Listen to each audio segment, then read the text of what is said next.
Umat sekalian, para romo yang saya kasihi dalam Tuhan kita Yesus Kristus, barusan saya menyampaikan Tuhan sertamu, dan Anda menjawab dan sertamu juga. Artinya kita mau mengawali perayaan Ekaristi ini dengan satu keyakinan kita, dengan suatu kesadaran kita bahwa Tuhan hadir di tengah-tengah kita. Dia hadir di antara kita. Dan memang benar, dalam Ekaristi Tuhan hadir melalui firman-Nya. Maka kita mendengarkan firman yang disampaikan kepada kita, baik dari bacaan pertama maupun dari Injil. Karena di situ kita mendengar Tuhan yang hadir di tengah-tengah kita menyampaikan tuntunan, menyampaikan bimbingannya untuk membekali hidup kita hari ini, agar kita tetap setia kepada Dia. Dan Dia tentu saja hadir secara istimewa dalam rupa roti dan anggur yang adalah tubuh dan darahnya sendiri.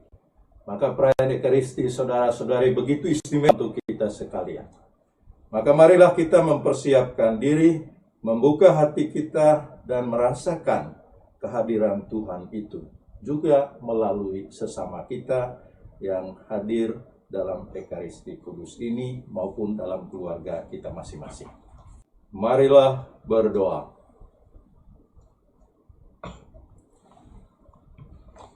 Allah, Bapa yang Maha Rahim, Engkau selalu memberi kami kesempatan untuk memperbaiki diri. Dan Engkau menuntun kami dengan sabda-Mu, agar kami hidup dalam kebenaran. Mampukanlah kami untuk senantiasa mendengarkan sabda-Mu, dan setia melaksanakannya.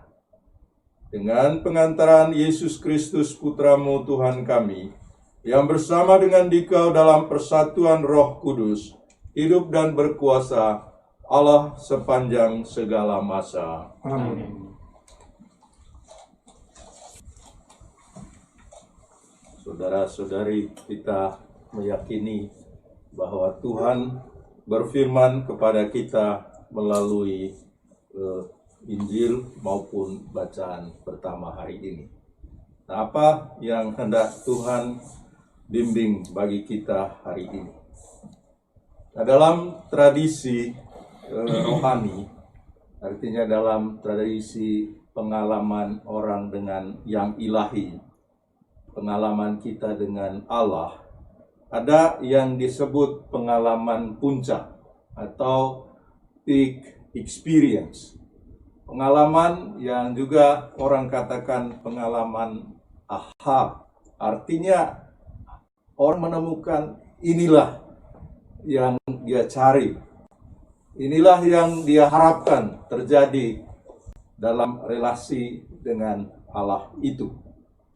Dan pada titik itulah orang tidak lagi menemukan jalan pulang atau jalan kembali. Sehingga kita juga bisa mengatakan itulah titik, the point of no return.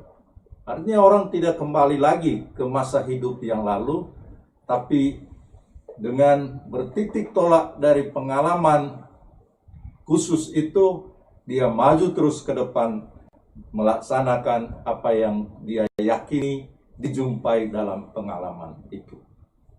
Nah, kalau kita mendengar bacaan yang pertama tadi, surat Santo Paulus kepada jemaat di Galatia, sebenarnya itu sharing pengalaman pribadi Santo Paulus.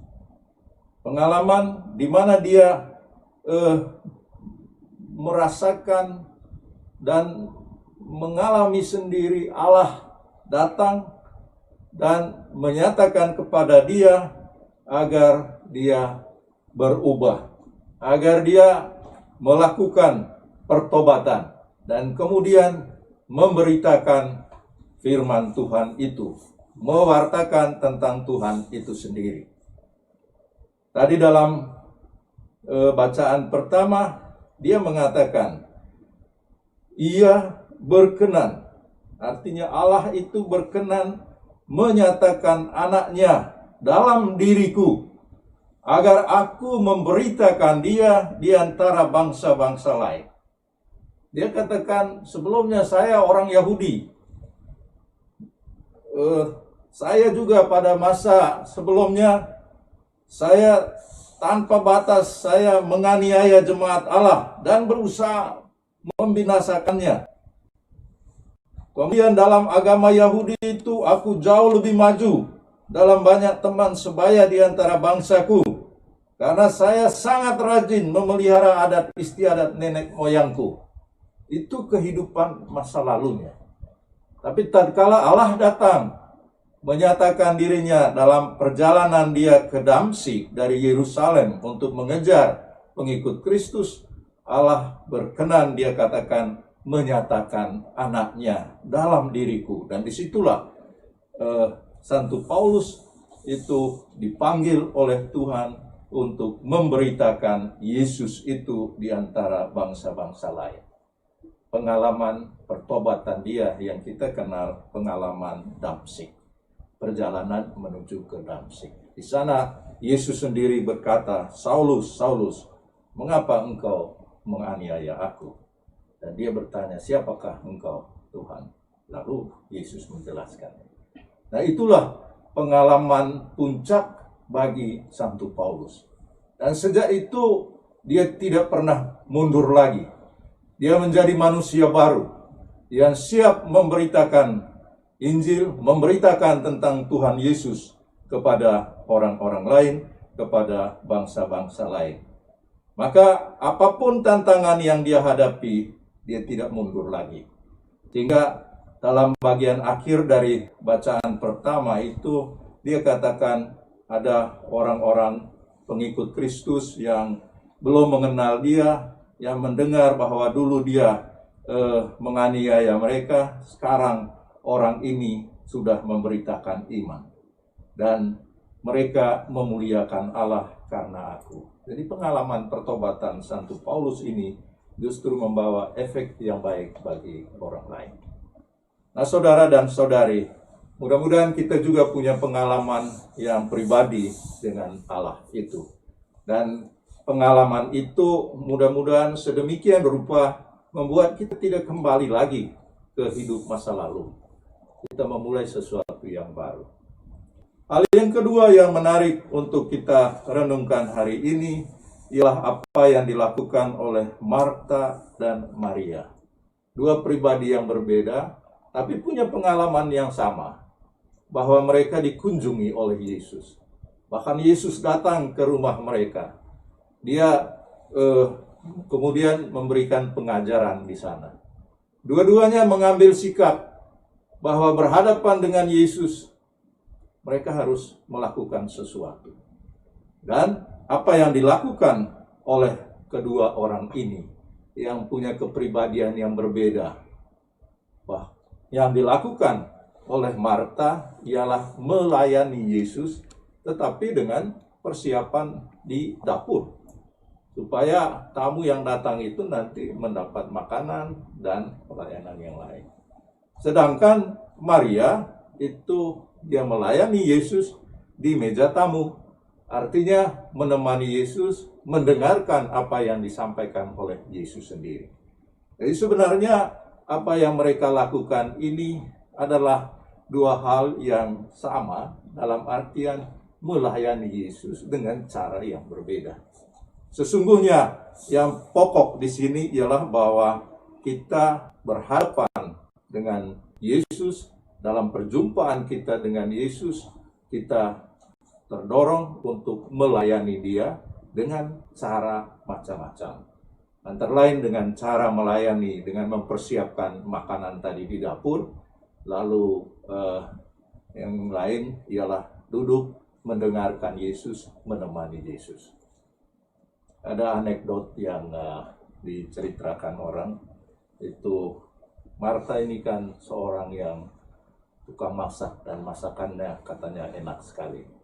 Maka orang mengatakan, kalau di surga itu membutuhkan seorang tukang masak, pasti Marta itu dipilih untuk menjadi pelayan dapur di surga. Itu kalau ada.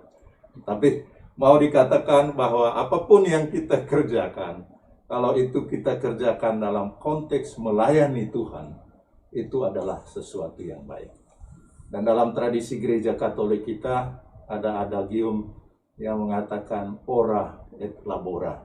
Artinya kita diajak untuk ya kita bekerja tapi juga berdoa tanpa melupakan yang satu dan yang lain.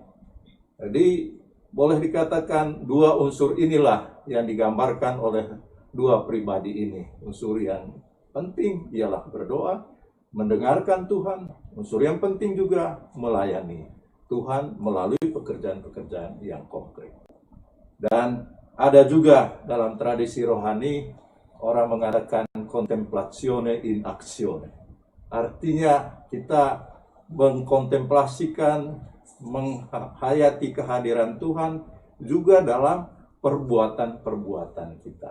Yang penting ialah bahwa perbuatan-perbuatan itu adalah perbuatan yang baik dan menghantar orang untuk akhirnya melalui diri kita, melalui perbuatan kita, seperti Santo Paulus mengatakan, mereka memuliakan Allah karena aku, karena pertobatan.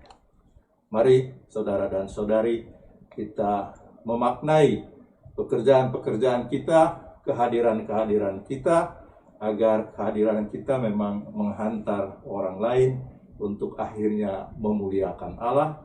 Demikian juga pekerjaan-pekerjaan kita, apapun bentuknya, mudah-mudahan itu merupakan pelayanan kita demi kebaikan sesama dan terutama demi kemuliaan Allah yang kita imani. Mudah-mudahan kita sampai pada suatu keyakinan, inilah titik yang saya tidak bisa kembali lagi kepada masa lalu. The point of no return.